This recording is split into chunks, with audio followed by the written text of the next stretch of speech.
We are 1 hour from the start of the memorial service for conservative activist Charlie Kirk. This is a live look inside State Farm Stadium in Arizona, where tens of thousands are expected to attend today's service to honor and mourn the 31-year-old.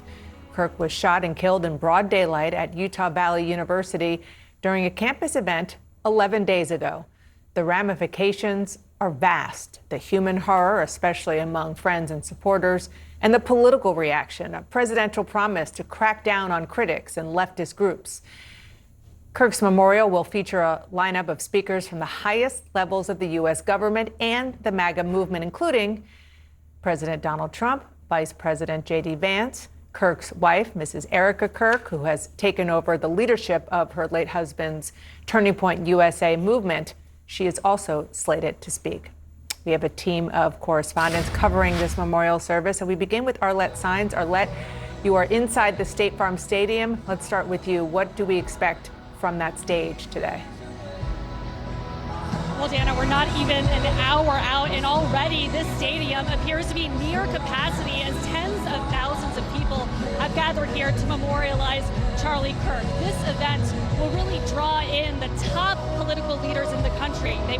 Attendees will be hearing from President Donald Trump, who is expected to speak in very personal terms about his relationship with Charlie Kirk. There will also be speeches from Vice President J.D. Vance and other members of the cabinet, and many people will also be interested to hear directly from Erica Kirk, Charlie Kirk's wife, who is now expected to carry on his movement at Turning Point USA. This is a remarkable scene. It is nothing close to a typical funeral, especially when you think about the number of political leaders, the number of people who are coming here for someone who never held office but had a profound impact on the conservative movement. Now, we've been spending some time inside this stadium talking to attendees, hearing why they wanted to come and show their support for Charlie Kirk. There are young conservatives who were drawn to his Christian faith, and there are others who said that they simply want to see a more united country. Take a listen to one of those people we spoke with, Elizabeth Alexander.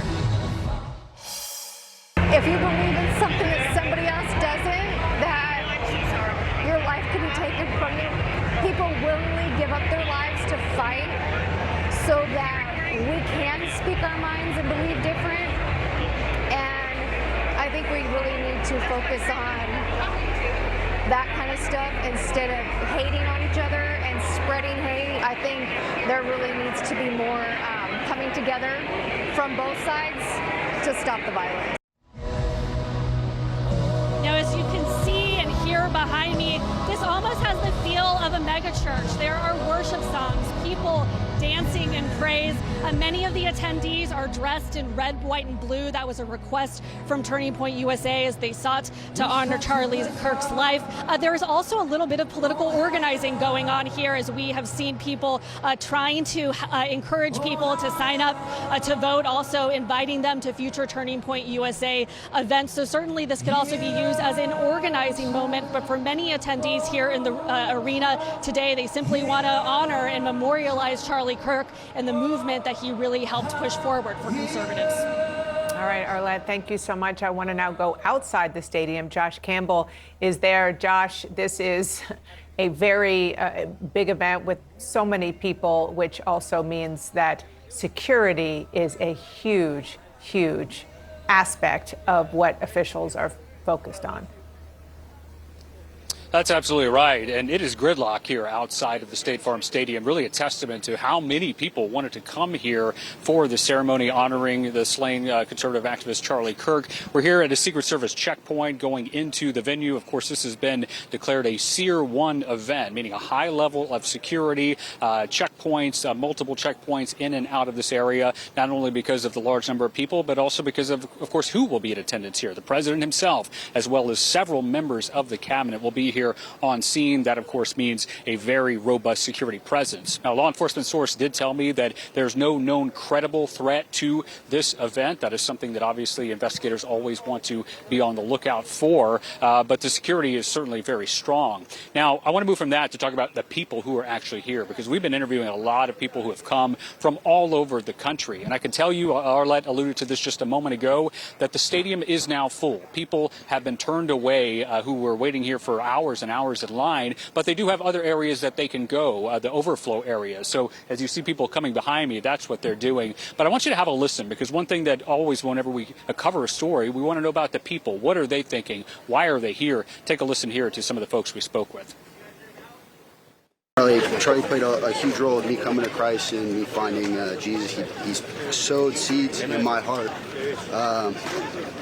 years ago, and so I'm here to pay my respects and to be gathered with other believers. I know you said it's emotional. You think about talking about it. What's on your mind?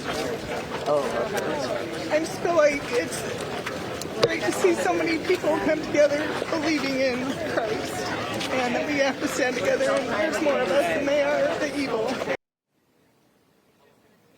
Now, Dana, there are a couple themes that I've been hearing and talking to people, one of them being, obviously, this is an event to celebrate Charlie Kirk's life, but obviously people here are in mourning. So they're holding those two ideas in their head at the same time. The second, which was really impactful in talking to people who brought this up unprompted, they talked about the division in the country, but not only what it means to them, but for future generations. People are bringing kids here that we've seen. We've talked to some of the kids that were here as well. And so that's something worth noting that I've heard, again, almost to a person. It's not just this generation, it's the next generation, which is why people have talked about wanting to get over this division. But certainly a lot of people here, tens of thousands now on hand, Dana. All right, Josh, thank you so much. Really fascinating to hear from the people who are there. Appreciate it. The House overwhelmingly passed a resolution on Friday to honor the life and legacy of Charlie Kirk after that assassination last week. The measure passed by 310 to 58. Democrats were heavily split on the issue. The resolution condemns his death and political violence and hails the conservative activist as a courageous American patriot. I want to discuss with CNN senior political commentator Scott Jennings and CNN chief political analyst David Axelrod. Hello to you both. Thank you so much for being here. I wanted to start on that resolution because to me it is kind of a window into the way that politicians in both parties are grappling with this moment that we're in, not just leading into the memorial, but the moment after the horrible assassination of Charlie Kirk. Markwayne Mullin was on State of the Union this morning. He is a huge ally of President Trump. He was a friend of Charlie Kirk's. He's going to the funeral today. He brought up with me how upset he was that Democrats voted against that resolution. Afterwards, I spoke to Jasmine Crockett, Democrat of Texas. She was one of the 58 to vote no. Listen to what he said and her reason after that. The same resolution that had Charlie Kirk's name on, you had 58 representatives vote no, 38 voted present, 22 chose not to vote. That is silent. So you had 118 individuals that didn't condemn it because Senator, why? Get to that, because of hypocrisy over both sides. Is when I saw the no votes, there were only 2 Caucasians. For the most part, the only people that voted no were people of color, because the rhetoric that Charlie Kirk continuously put out there was rhetoric that specifically targeted people of color. And so it is unfortunate that even our colleagues could not see how harmful his rhetoric was, specifically to us. Scott Jennings. Well, she's lying. I mean, Charlie Kirk targeted nobody. He was not racist in any way. I've listened to hours and hours and hours and hours of Charlie Kirk debates and talks, and have been with Charlie Kirk and did events with Charlie Kirk and knew Charlie Kirk. There wasn't a racist bone in his body. To say that he was continuously targeting people of color is nothing but a malicious smear on the very day that people are remembering Charlie and he's going to be laid to rest. And so I think we need to combine the no votes on the resolution, and then you look at the leading Democratic voices like Ilhan Omar and Jasmine Crockett, who've gone out to smear Charlie before he's even had his funeral. When I hear people say we need to come together and both sides need to turn down the rhetoric, you know, a lot of the people saying that need to look inward right now.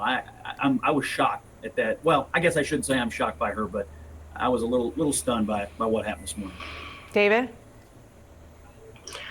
Yeah, well, look, first of all, let's just say a couple of things. One is Charlie Kirk's assassination was a tragedy for his family. It was a tragedy for his friends and supporters, many of whom are pouring into Phoenix right now, Glendale right now.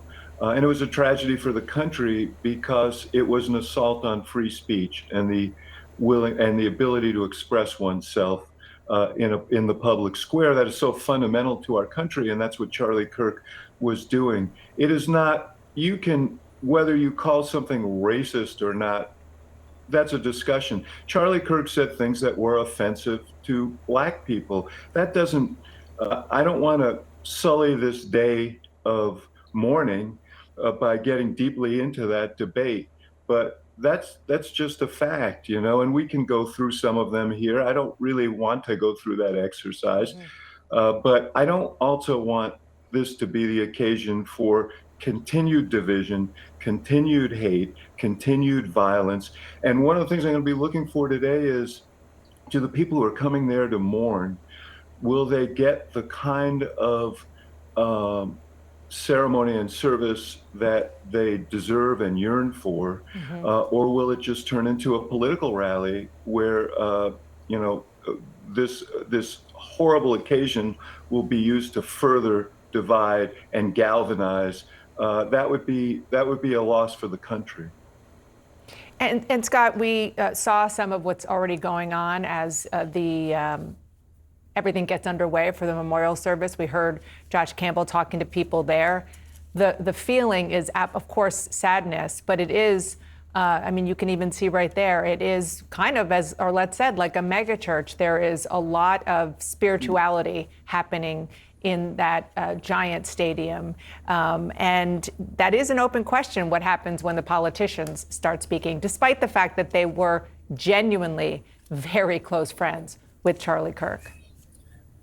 Yeah, if I first just may echo the sentiments of my friend David Axelrod about it's a day of mourning and we should treat it that way. And I also hope that today is a day where we have unity in the country and so on and so forth. We can debate the other things later, but I agree with David. It was a tragedy for the country because just as a political matter, it was completely an assault on free speech and free debate, which is what Charlie stood for. Regarding the faith aspect of this, I think this is maybe something that is not as understood by the people who didn't follow Charlie or from another political persuasion. As much as he was a political activist, his testimony about his belief in Jesus Christ, his adherence to his faith, his constantly proclaiming his faith, was just as much a part of his identity and his public persona as anything. I spoke in Des Moines, Iowa last night to the Faith and Freedom Coalition annual dinner. There were 1,000 people there. And I talked to countless people who were talking about Charlie Kirk, not as a political activist, but as someone who helped them strengthen their own faith in their own lives. And so this is a religious, it's a spiritual moment for thousands of people. I think in the political media, we tend to cover Charlie like he was a political operative, and he was. But for millions of Americans, he was as much of a spiritual leader as he was anything. Yeah, and it's both, and I think that's a really important point to make. I mean, there is no question that Turning Point is a political juggernaut for Republicans and helped get Donald Trump elected, helped get a lot of people on the state level and elsewhere on the federal level as well. But one of the things that he obviously was very open about was his faith, and it definitely infused the conversations that he had, especially on those college campuses, David. Yes. Well, listen, I think what he did in terms of galvanizing young people on the Republican side was very instrumental. And you know, I think the crowd you see is in part a reflection of that, and part a reflection of that other aspect. And you know, just again, let me say, I hope that this day focuses on the sacred and not the profane, and that people get the comfort that they're seeking in a really difficult moment. But he was he was a great political organizer. And look, I work on college campuses, including Arizona State University, and I saw, the way he galvanized young people, some of whom felt previously that they didn't have a home on those campuses to speak their minds. And we should all be for that. We should be for free speech, and we should be against cancel culture, whether it comes in a shade of red or a shade of blue. All right. Well, we are going to leave it there. Obviously, we're going to watch as the day unfolds in Glendale, Arizona. Thank you both for being here. Really appreciate it. Good to see you.